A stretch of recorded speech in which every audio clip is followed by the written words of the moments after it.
If you have the right mindset and you have the right behaviors, it really doesn't matter what age you are. There are some people who like experimenting. There are some people who like innovating. There are some people who are comfortable rolling out something in a minimal viable product approach as opposed to baking. So to me, I think is if you have people with the right mindset, it really doesn't matter kind of the label you put on them. How have you been able to bring about such an intergenerationally diverse team that has people with that particular mindset? You have to be deliberate about it. I think you have to be clear with yourself and with your management team of what kind of behaviors do you want. Welcome to It Gets Late Early. I am very pleased today to be joined by Naj Uddin. He is the Chief Information Officer of AARP. And Naj, you and I have actually had the pleasure of meeting in person. So this is awesome. Usually it's the flip. So we got to meet first in person and now here. So I'm just so happy that you joined us and you're going to be here to share all that you do at AARP. Well, thanks. I'm really thankful you gave me the opportunity to come back and that breakfast that we had in San Francisco with some of your listeners was just a fantastic event, and I think about 30 people came out to listen to you and talk about kind of the journeys they've been on. So I think I'm just happy to be here. Thank you again.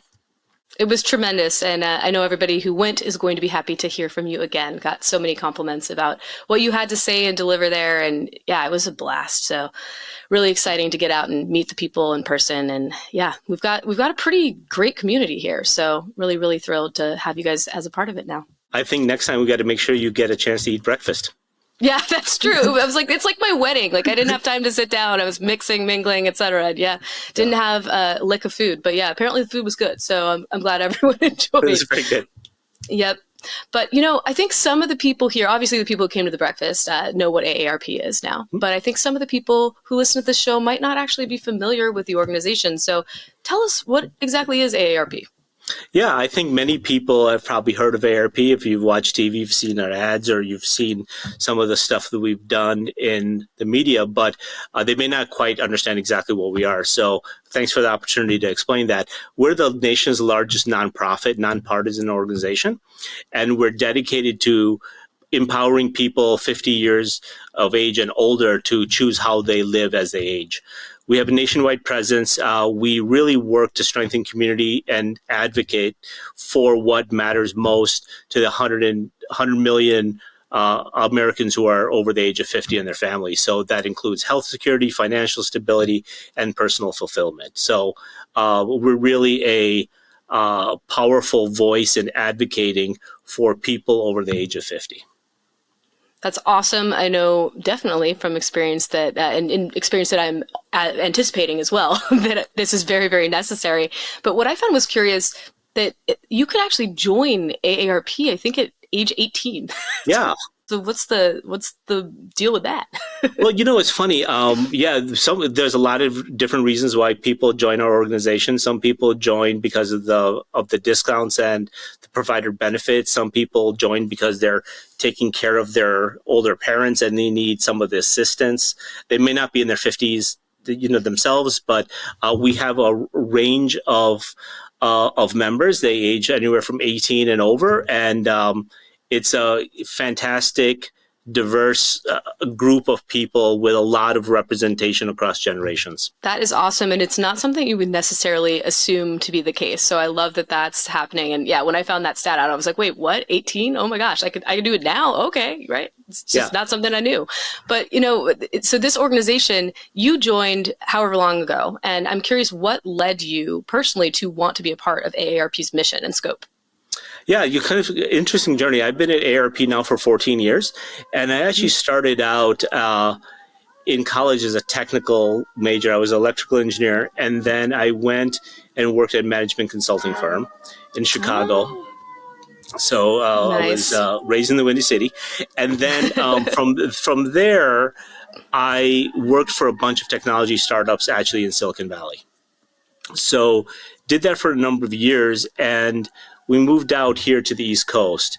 And what I wanted to do was get a job where I felt like I was making a difference. And AARP had this I think, a great combination of trying to make society a little bit better and had the resources and the tools to actually do it. So I've joined AARP, like I said, 14 years ago. I've had a variety of different roles. Right now, I'm kind of help leading our digital transformation as we know that people over the age of 50 are actually a significant part of the population. They're actually more technologically advanced than people might think, and they're making fantastic progress. And we're trying to meet them where they are in terms of how they use technology, how they get information, how they make decisions. And so it's been a really interesting and fulfilling career for me, and I think I've landed in the right place. That's awesome. And I can only imagine the looks that you got when you were in Silicon Valley and you're like, you know what? I'm going to leave this tech ecosystem and I'm going to join AARP. Like, what was the response from people based on those stereotypes that you kind of hinted at, right, about older people and technology?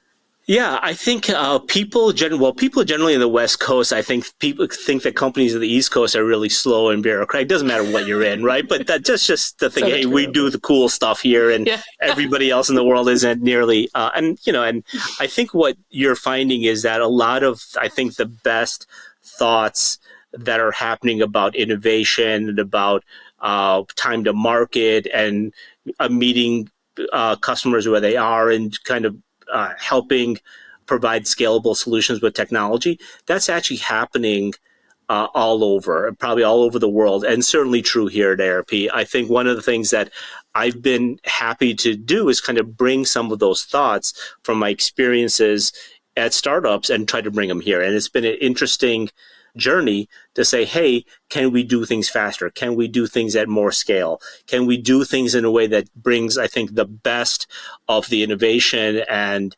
the thinking approach, the mindset that you find on the West Coast, and can you bring it to a company that is maybe a little bit more disciplined and dynamic and more what people wouldn't expect. Like, the thing is, AARP is a 65-year-old organization, and 65-year-old organizations have a culture, they have a way of doing things, and it's been a really nice opportunity to bring new way of doing things to that culture. And I feel like I'm making a difference, so it's a good fit. That's pretty much a win-win. And, I think that what isn't a tech company now, right? That's right. Like everything has to be digitally enabled. That there's just no other way to do business in this day and age. So I think it was a necessity for any organization that wants to thrive. Did you have any sort of experience with people getting older and seeing them maybe not getting to thrive the way you would hope they would, that also drew you to working with a company with such a mission? But going back to a point you said, though, I think you're absolutely right. I can't think of a company today that doesn't rely on tech to be successful. Like, you could be making, I don't know, tractors, and you're still going to be very technology dependent. It might be in your manufacturing process, might be in your service process, your sales process, might be all over the place, but it's embedded in every aspect of your business. And I think you'll find that across industries, across sizes of companies and all that. You find companies, as you know today, that are smaller organizations, and they can perform the work of really large organizations because they use technology really well. So I think, to your point, technology and the mindset and the challenges that technology can solve, they're kind of all over the place.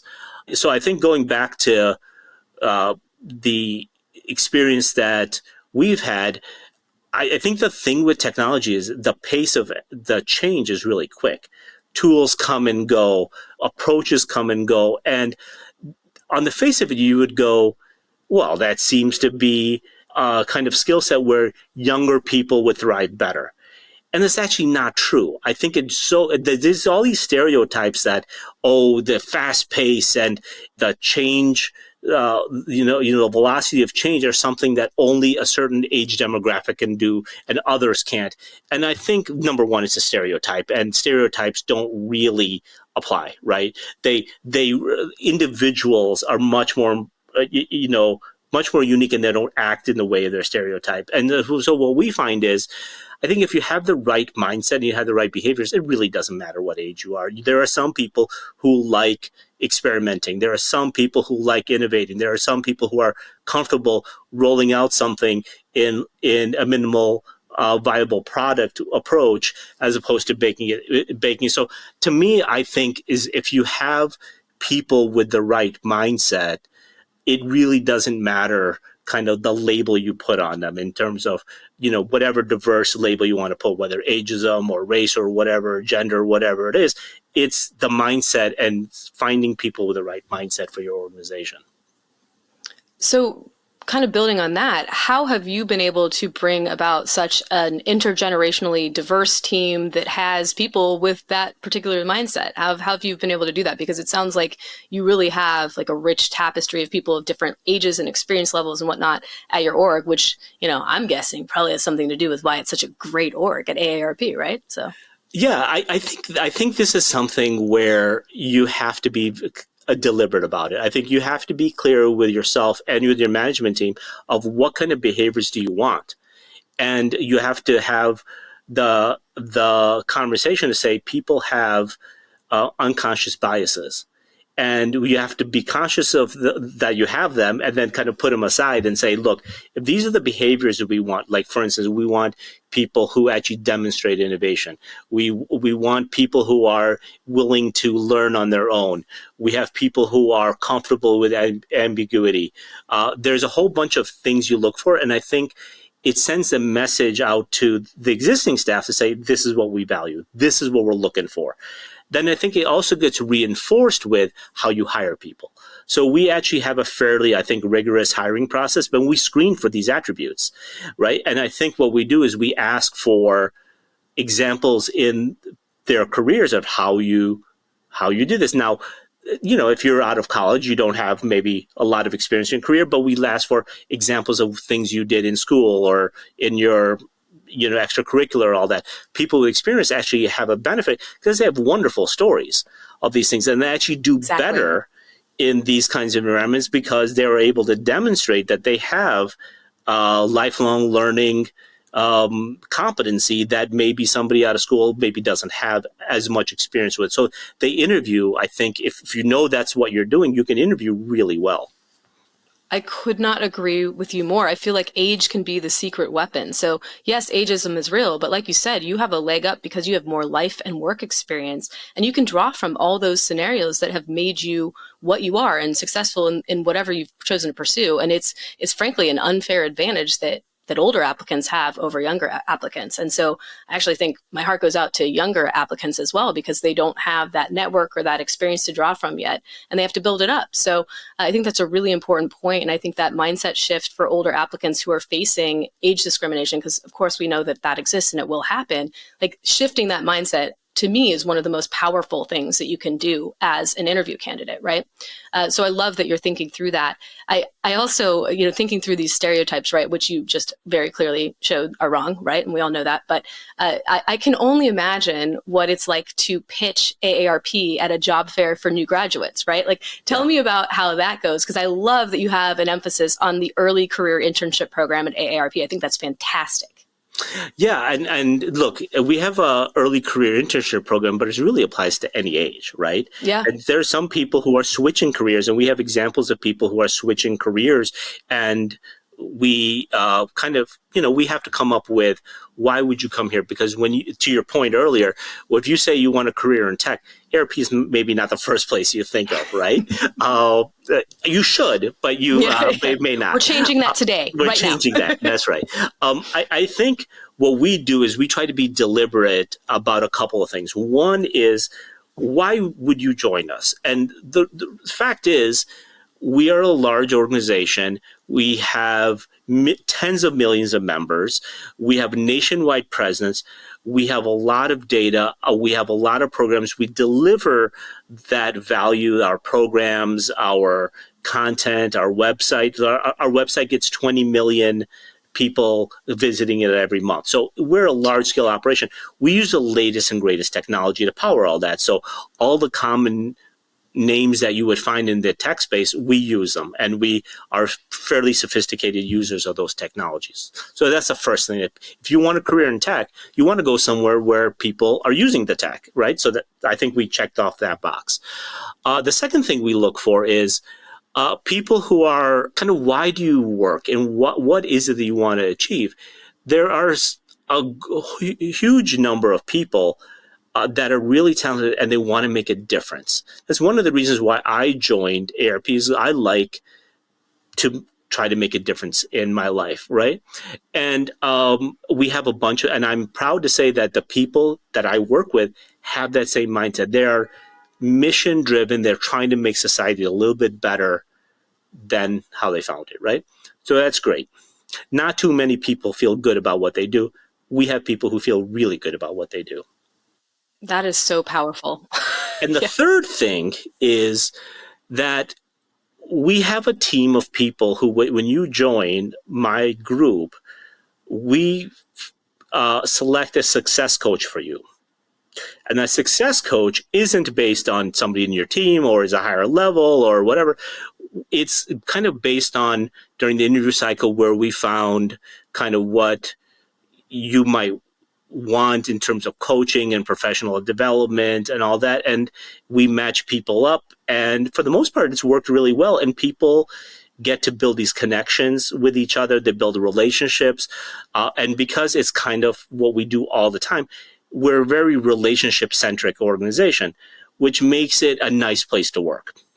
So I would say that when we go and we hire anybody, not just early career people, those are the three things we say we're unique in that combination of those three things.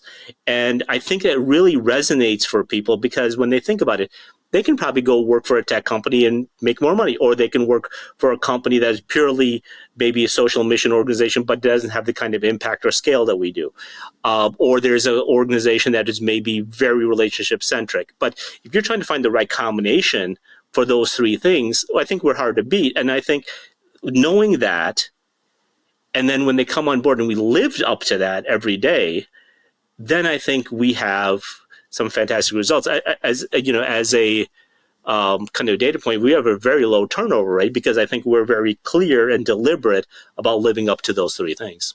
I'm going to have to take a quick break because I'm going to go apply to AARP. Like what you just said to me, it's like, it seems like nobody's doing it like this. Like from my personal experience, I know there are companies out there that land this, but I have not heard of another company giving you a success coach and being so deliberate and intentional about creating relationships and creating mentorship opportunities for their employees. And like you said, there is a benefit to the bottom line in doing so, right? Because the tenure and longevity of employment goes way up. And we all know the cost of hiring and finding new people is extraordinary. So listen up, other companies. This is how it's done. And so happier employees stay longer, they're more loyal, and they spread the word. They're going to inform their friends that they should join. And I think there might be increasingly an emphasis on social mission-driven companies, and people want to feel like they're adding something of value to this world, right? Especially in dark times, we want to feel like we're doing something. So it's to me, that's super compelling, and I hope it can be a blueprint that can be emulated far and wide across corporate, which definitely needs a little bit of a kick to change things up. Yeah, and I think, look, I came from a space of management consulting and, like I said, and of startups. And you're right, this isn't, a lot of people are concerned about productivity and efficiency, and we don't have the time or the money to do these things. But I would argue, if you look at some of our ability to get stuff done, the results. I've had many stories where we hire people from other organizations and they say, the stuff that we're able to do with 2 or 3 people here in 45 days, we would have done with a team of 8 or 10 people over 6 months. There you go. So I do think that these things, even though they seem to be kind of soft skills maybe, and people discount them, particularly more technical people maybe discount them. I think that working with people as people and keeping that in mind has a bottom line impact, and I think it's a measurable impact. And but it takes a lot of work. It takes a lot of communication. It takes a lot of clarity. It's a heck of a lot harder to do than just saying, how many lines of code did you crank out this week? And so I do think it takes an investment that you don't necessarily find to be valued in other organizations. Takes money to make money, right? Like you got to put in the reps and get these systems to work the way in which they could be optimally. And that's going to take a little bit of investment up front. But like you said, the dividends pay off. At the end of the day, if people make these investments in their personnel and their employees, it's going to pay off in spades. And that's what I feel like is lost, like you said, on so many tech companies and so many startups. It's like they have this almost churn and burn mentality, but the reality is that costs them a lot, right? If you are constantly churning people out of the organization, the training and the rehiring, all of that, it's extremely costly to organizations, not to mention the bad press and word of mouth that you get for people just running for the exits all the time. And, that's something that I think companies don't think enough about. They kind of give it lip service. So I think sharing these examples of how you've actually seen sustained growth and innovation and productivity improvements by virtue of having this blueprint for your team, like that is so cool and compelling. So I want somehow this to get into all the different corporate entities so they hear what you're doing. We need to have more companies operate like this. And I do believe we are in a day and age where people are starting to demand this of their workplaces more and more. And so I'm hopeful that this will become less of the exception and more the norm as we keep going. Yeah, and I think it also depends on, I think it'd be interesting to think about why it doesn't happen, right? And if you think about, to your point, I think the business case is fairly clear. When you can look at enough examples to find out that, hey, organizations that operate in a more people-centric way do perform better. And I think you could find plenty of data on that. But I think it'd be an interesting exercise, and maybe somebody will kind of weigh in on why they think it doesn't get done. Not only does it take time and effort, but I would speculate maybe people don't know exactly how to do it. Or maybe that, hey, they can work easily with people who are on the same wavelength as them, but how do you do it when people are in disagreement with them, right? So I think there's probably a lot of work that industry can do in general to better prepare people to actually operate this way. And because I think it's something where some people are naturally good at it, but for the rest of us, you watch it through kind of modeling of other people, your mentors, and how you've been treated, and you try to then use those skills over and over. So, but it'd be, I think, really interesting to see why it doesn't happen more often.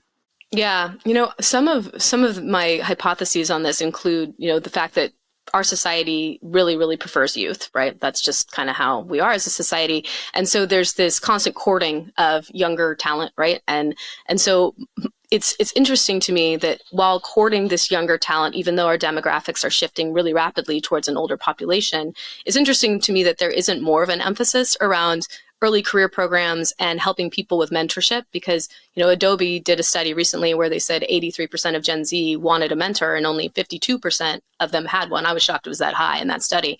But so to me, it's like such an obvious thing to do to attract younger talent, but I digress. The point is there is a blueprint for this to be successful. And I hope that increasingly companies recognize this and start implementing it on their own. So kudos to AARP for leading the charge there. See, what do you know? Defying stereotypes. Love it. Thanks. And I think to your point, I think some industries are probably a little better attuned to this than others. Fair. Tech seems, and I've listened to many of your podcasts, but it seems like the tech industry seems to be less cognizant of these types of issues. To your point, whether they value age, or is it like for some reason, there are some industries that tend to do, I think, a little bit better about this, and some industries that do worse about it. But I do think that it's worthwhile to take a look, and I'll love to see the comments to this podcast to see what people think of what it could be, and also how to fix it. I'd love to see all those. So it sounds like you have a lot of really great ideals by which you abide at your organization and on your particular team. Can you share some stories about how that's kind of played out and, the sorts of careers people have had under your guidance at AARP? Yeah, absolutely. And to your point, look, it's great to have a theory. It's also more compelling when there's theory supported with actually proof points and facts and stuff. So True. there's two examples I'd like to talk about, and they're opposite ends of the age spectrum. So the first situation is my executive assistant when I got here, wonderful person with a lot of experience, and she had been 20 years in a secretarial role.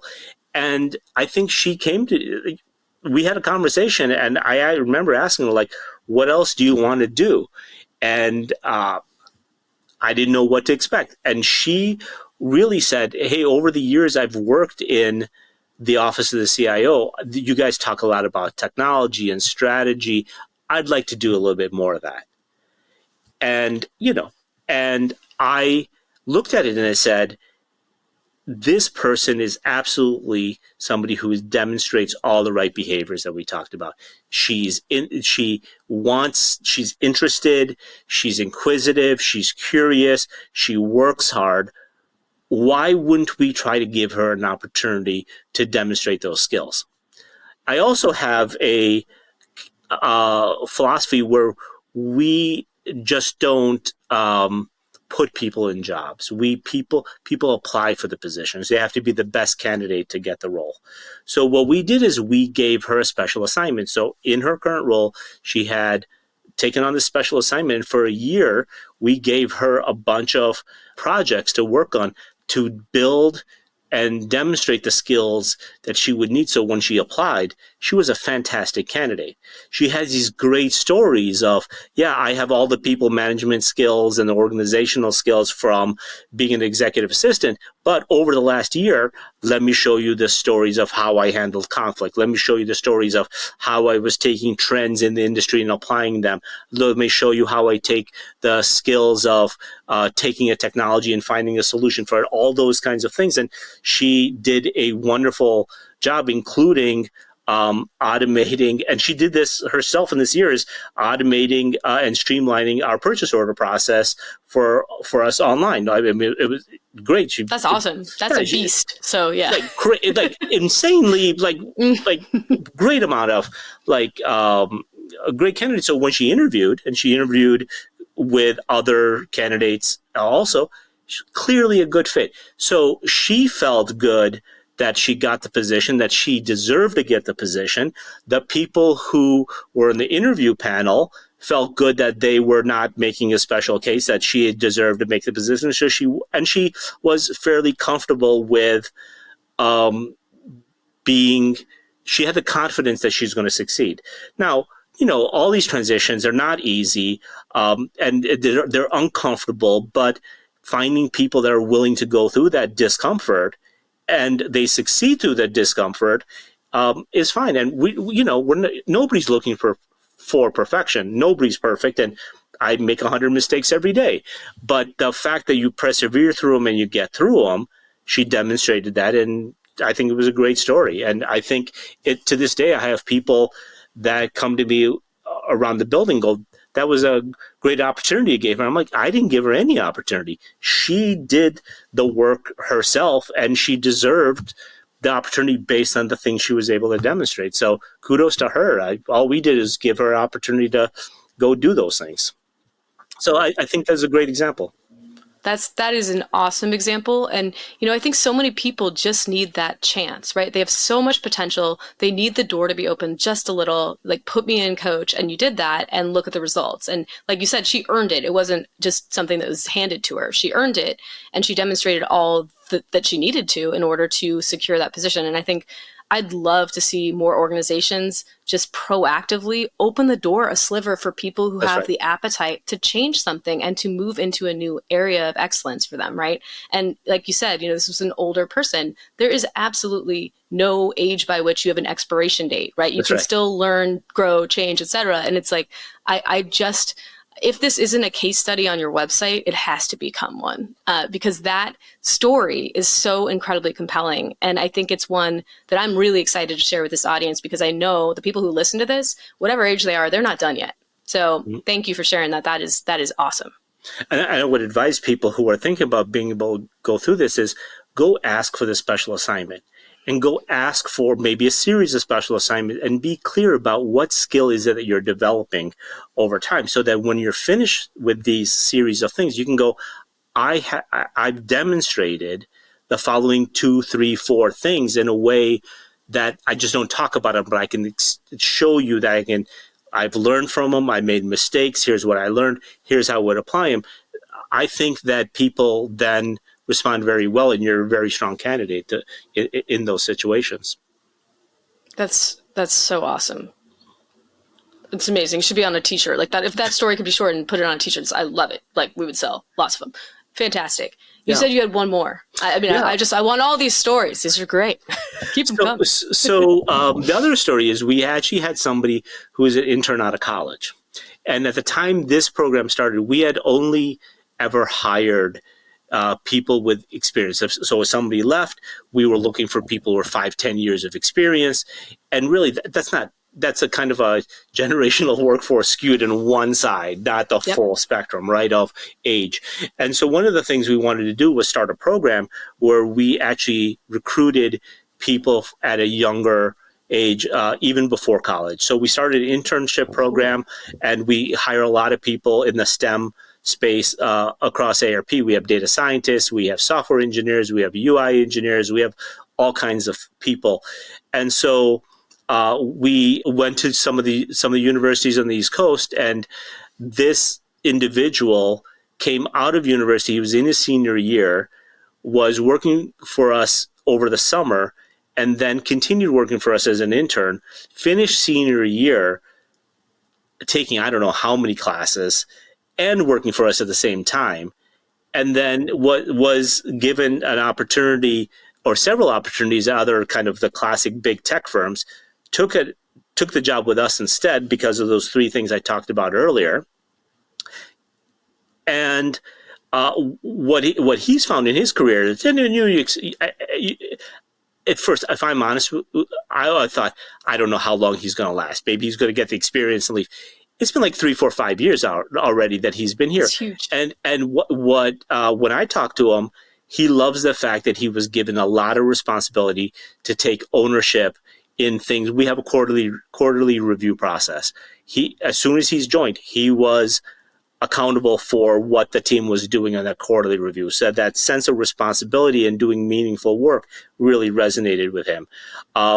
He's found that there were some changes that need to be made in terms of what we did in one of our security aspects, and he felt really good that he was able to make a recommendation. I asked him to write it up, and we approved it. So he actually made a difference. And so I think the fact that he was doing meaningful work that somebody paid attention to and asked him some questions, he was able to explain what he was doing and get it done. Like, he wasn't a cog in a machine. He was actually making a difference, I think, was good. And the last thing he said to me was, look, in many large organizations, including AARPs, it's hard to navigate. You're out of school. It was really hard for me when I first started working, right?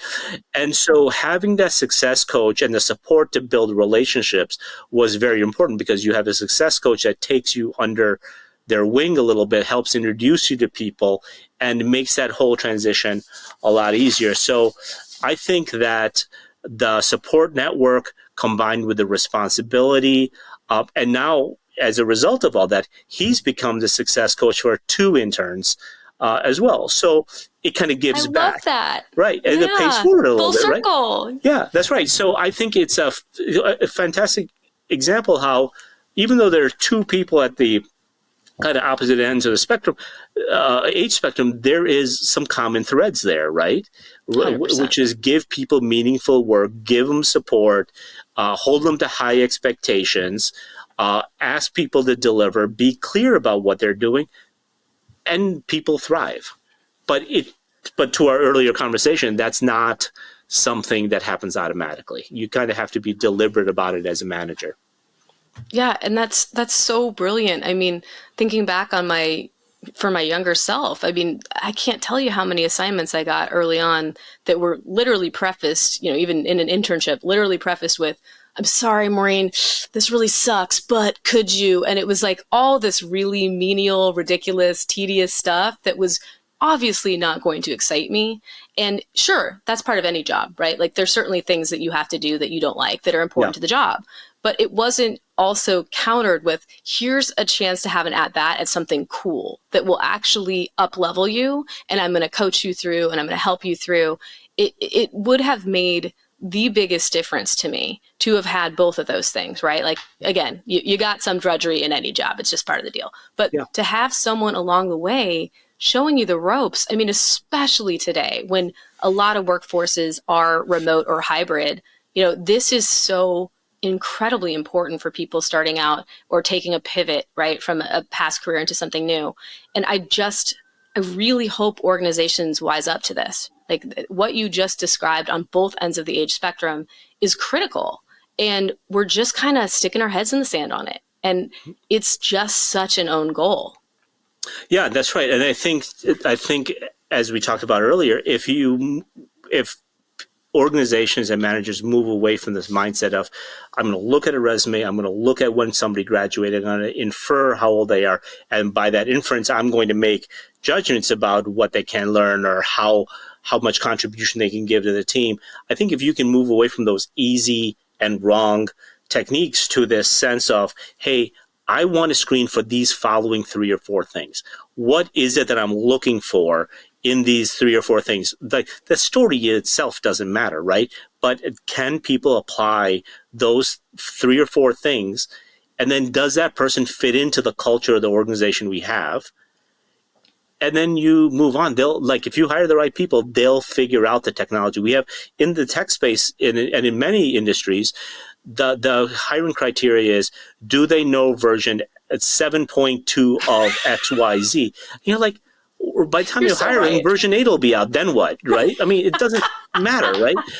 But I think if you look at what's really important and often think about maybe your own experience, because somebody took a chance on you to get to where you are. And I think if you think about that a little bit and apply those same lessons learned to the people who might be on your team, I think you'll make a lot of difference, and you'll make a lot of change very quickly. And you'll be a manager that people love and stay under rather than flee the exits from. And instead we try to bury things in terms of process and tools, and you shall do this and you shall do this. But a lot of it is just if you get the right folks, it makes all the other stuff a lot easier to do. Couldn't agree more. And I think giving people the chance to prove themselves, the chance to level up, the chance to, take that underdog energy and fulfill whatever it is they need to do to get to the next level. Like that is so incredibly powerful. And, we haven't broached a very important topic yet, so I'm going to broach it now. AI. Yeah. AI, upskilling, reskilling. My particular point of view is it doesn't matter how old you are, you need to be doing these things and you need to be accountable for your own growth. But I want to hear, how do you approach AI within the organization, upskilling, reskilling, and what are your thoughts on how people of all ages can help themselves out in an increasingly quickly changing environment? Yeah, I think it's interesting. As you know, AI has been around since the 1950s, mostly in the research labs and all that kind of stuff, trying to get it to, find cat pictures and stuff like that. So, but in the last 2 years, it's really taken off. And I think that Gen AI tools have really made kind of a big impact, right? That they were very dramatic. And then you went through the cycles of, oh my God, the world's going to end. It's going to take over. It's going to be Skynet. Yeah, right. Terminator. Yeah. Right. When's Arnold coming? And then you went to, okay, maybe it won't be that bad. Then it went to, oh my gosh, it's going to displace every job. My kids are in college. What should they study? Because AI is going to take over their job. And I got so many calls from people about what I thought about that. And then you got into this kind of leveling of, hey, it can do some things really well. It's changing. At the same time, technology companies were making massive investments in AI. right? I don't know how many hundreds of billions of dollars have been spent in R&D and in models and in rolling out technology. So that's kind of the landscape of how things have been going in the last 2 years, really. So I say that because it's early days and the evolution of things change. So far, what seems to be the case is Gen AI is a real, I think it's here to stay. I think it's a real productivity improvement tool. It can help you serve your customers better. It can help you with efficiency. It can help you boost revenue. I think there's a lot of opportunities for it, but it's just another tool. It's not going to solve every problem a business has. You're not going to be able to press a button and magically your business that has serious business challenges are all automatically going to be solved. So I think on the individual level, what we find is that AI is really helpful for those people who are early stage, because what it's doing is it's helping you write, let's say, better code, or it's helping you write a better report, or it's helping you write a better thing. Now, what you need to do to learn to do that is better prompt engineering. When people say, I want to learn AI, first thing I say is go learn how to do some prompt engineering. Maybe we'll get to a stage in the future where you don't need to be so good at prompt engineering. But today, if you want to get a good result, what I say now is, you might have to write the prompt 3 or 4 different times and be more precise each time to get the answer that you want. So I would advise people to do that. Now, the good thing is there's plenty of free resources. You can go on YouTube. You can get a lot of information, and fairly quickly, I would say within a couple of days, be really good at it, and then just try it. I've subscribed to a TikTok channel where somebody's just telling you, I did this and look at what I've learned. And I'm like, oh my gosh, I didn't know you could do that, right? So I think that kind of continuous learning, and you don't be afraid of this stuff. Like you don't need to have somebody teach you. You can go learn this stuff yourself. You don't have to spend a lot of money on it. And I think you would be fairly good. It will make you a very powerful AI user. For example, people who are writing resumes and cover letters for jobs. When at the age, when I first started applying for my job, I had one resume. I would send that resume in on paper with a cover letter. And if I'm honest, it was one resume. It wasn't really that tweaked. Tailored, yeah. Yeah, it wasn't a tailor. And Simpler I would send times. it in to 5-10 companies. And hopefully I knew somebody at the company, or somebody I knew somebody at the company. And, somebody would call you back generally. Nowadays, if we post a position, we might get 150 resumes. People are just sending them in. And a lot of different groups, their HR groups, have AI scan those resumes. Right? Oh, yeah. And so it's looking for certain terms that the hiring manager has asked for. It's discounting all the rest. And if you don't have the right term in there, your resume is going to get bounced out. So what I would suggest is a lot of people who are going through job transitions, they use AI, and if they understand how this works, take the job description, take your master resume, have AI generate a version that is tailored to the job using the terms that the job description has. Yep. Take the cover letter, find out what the company does from the company website, do a little research, have AI generate a cover letter that is unique to you, your experience, and what the company does, and then use a social networking tool to find out who do you know that could possibly get you an insight. All 3 of those things need to be done every time. And then you'll increase your probability. And look, is it unfortunate? It's not the way I had to do it when I was younger, but that's the reality today. But that's an example of how you can use AI to help you. And the only skill you really need to know is how to do some simple prompt engineering to be able to do that. And maybe realize that's what you need to do. And I think by then it's maybe because the tools are going to get these things, and the tools will then hope hopefully positively screen your application. But also maybe the person you're reaching out to will go, oh, this person's done some research and they're clearly well suited to my company. Right. Yeah. I mean, I think there's a lot of hullabaloo around like, oh, well, I don't want to look as though I've had AI help me in any way, shape, or form. And yeah, for sure, you want to make sure it looks like human touched, right? But Of course. there's also the flip side of that is like if you say that you had a little help on that, well, it shows you know how to use AI. So there's, but what you just laid out is a wonderful formula for how to land a job today, right? Because you also left in, so not only did you leverage AI to help make the lift a little bit lighter for you, because it sounds overwhelming. Redo your resume, write a cover letter, all that stuff. I mean, hours and hours, right? And pulling your hair out trying to make it right. You just showed people how to do it in, a quarter, maybe less of the time. And then you also included something that I harp on often, and so do the experts who come on the show, and that's leveraging your network, right? Like reaching out, going into LinkedIn and figuring out, who do I know at this company? Who could maybe give me a warm intro? Who's like a second or third degree removed connection who could potentially introduce me to who I found out is the hiring manager via just a little sleuthing, right? Like that component is so critical. It's not just sending an email and a resume off into an ATS black hole. It's taking those extra steps, and those are going to make the difference between a job search that is not necessarily going to yield much and something that's going to land you a job, even if it takes a while, right? Because there are a lot of positions being flooded. You just said you guys get 150 resumes per particular opening, but there are these small steps that people can do to empower themselves and to put their best foot forward. And I love everything you just said. And it's a great, I think, example of something that people can do that's pretty small. It's not totally overwhelming. It's a lower lift thing to get used to AI and to experience AI and have it work for you. And then maybe we will shift this sort of fear-based approach that we often have with AI. And I know I'm guilty of it too. Sometimes I'm like, oh my God, the robots are coming to get us.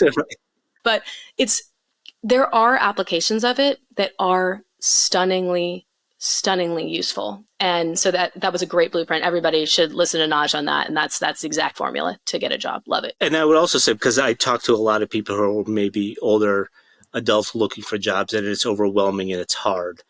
The advantage to what we just talked about is they have better networks than younger folks. So you're actually at an advantage. You do all this 100%. Stuff and use your network. You're at a kind of a systemic advantage compared to people who are just starting their careers. So I think that's good. The other thing is, let's be honest. The first time you do this is going to be hard. This is going to be uncomfortable. And then the second time you do it, it's a little less miserable. The third time, it's a little less miserable. So I think this is a little bit of repetition, but it's the first time. It seems so daunting, but I think the more you do it, the better off you'll be.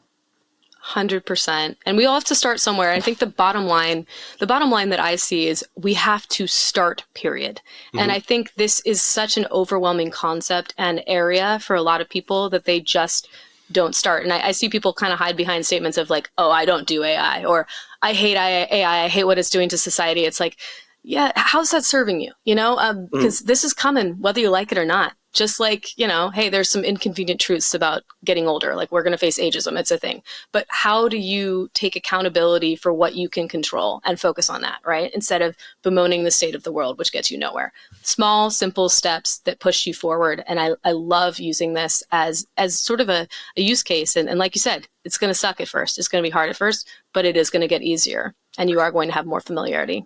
And I think if you look at AI as just another tool, I think what you'll find is that, this is the same conversation, honestly, when I first got out of school. Word processor was just starting, right? And people there were the first company I worked at, it was a secretarial staff using WordPerfect. So the way you worked in that environment was you hand wrote the memo you needed, you handed it to somebody. They would then type it up in WordPerfect and give it back to you, printed. You would then change it. And I remember when the conversation at that time was, nobody can possibly use this thing. Nobody's ever going to type their own stuff in. you're always going to need a specialist. What are we like, Wild. and it was just a transition, just like the transition Just we like have this. with any other tool along the way. And so I think if you look at it as, look, over time, new capabilities evolve all the time. There's things that are positive about those things. There's things that could be negative about those things. But if you have the mindset of you're going to try to take advantage of those things, so you're not a victim of that technological change, but you're in charge of your destiny in that change, I think you do, you do a lot better. 100%. Absolutely. Take control of what you can control, leave the rest behind, move forward. This is happening, whether you like it or not. I love that perspective. I think it's going to serve this audience really, really well. And I hope quite many of them take your advice. So Naj, I could totally talk to you for hours. This has been fantastic. But one thing that I'm really hoping is that we can get a lot of imitation. It's the highest, most sincere form of flattery. But I want you to inspire others to incorporate these practices in their own workplaces and have corporations see these same benefits that you have realized at AARP. So if you could, can you leave us with some stuff that would be, I guess, a bit of advice that you think would land with business leaders in charge of making these sorts of decisions and hiring decisions on their teams and creating business initiatives like mentorship programs and the like?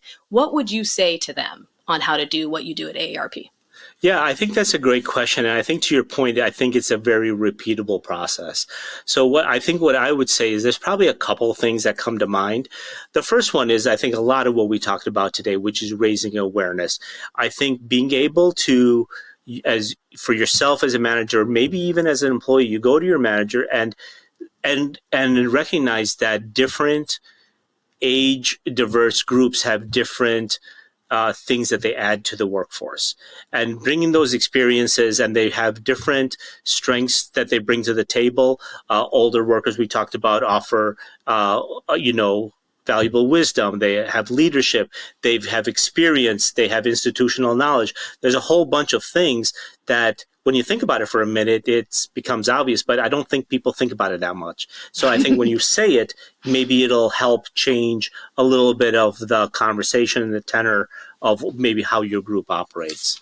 So I think the second thing you need to do is, if you have a multi-generational workforce, you have to be deliberate about how you work with that group. So having flexible, supportive environments that provide opportunities for mentorship, that, like we talked about, having success coaches, having flexible work arrangements, having continuous training for employees regardless of age. They're all good practices anyway, but I think having them top of mind and being able to offer them, you're more likely to become an employer of choice. You're more likely to have better retention. And to your point earlier, you're going to have better results because you're not turning over people all the time. So I think these are all good things to do anyway. The third thing I'd say is be aware of the language you use when you're advertising positions and the imagery that you're using. So when you're posting a position, don't make it sound like you're looking for a surfer who's 21 years old sitting in Hawaii, right? I mean, the images, rock star. Yeah. Right, the rocks, right. So I think you should try to be very deliberate and just use the different contexts of, if I'm in this audience, how would I read this? How would I view this? How would I see this? And I think that just being aware of the different audiences and maybe your unconscious biases, I think could change, tweaking the language or tweaking the image might really help. And the last thing, this kind of a shameless plug, AARP has an employer pledge program with hundreds of employers, many of the best tech companies in the nation. And I would encourage your organization to sign the pledge. It helps affirm the value of experienced workers, and it helps commit your organization to an age-friendly organization. And that is a simple address. It's www.aarp.org/employer pledge. So I think there's more detail about it there, but it'll help you signal that you're committed to a range of employees with a lot of different kind of backgrounds and perspectives.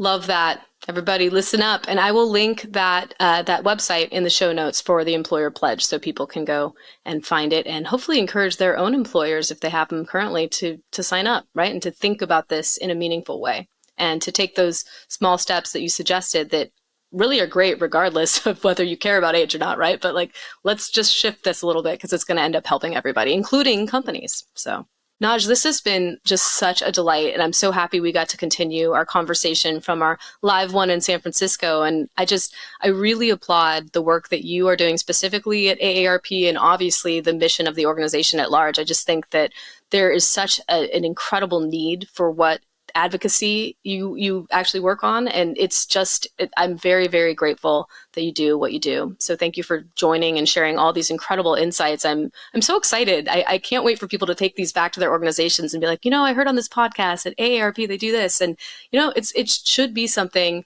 that can be a formula that can be replicated at other organizations, and they will all see better financial results for doing so. So amen to that. We know that's the only way people change. So better financial results, companies. These are possible if you have an intergenerational workforce and you set people up to succeed. So thank you so much, Naj. You're welcome. And I'd like to just thank you, Maureen, for all the work you've done about raising these issues. When I met with the folks who are your listeners in San Francisco, they're a wonderful, passionate bunch of people. And so I think that you're really providing a service to people who want to hear your perspective and other people's perspectives about age discrimination. I think it's a real problem and they've experienced it. And I think that the ability to bring these issues into the light, I think is a really important part. So great job. Thank you so much. I really think the tides are turning. So we just got to keep speaking up and doing what we can to advocate for ourselves and others. So thank you again. You're welcome. Anytime.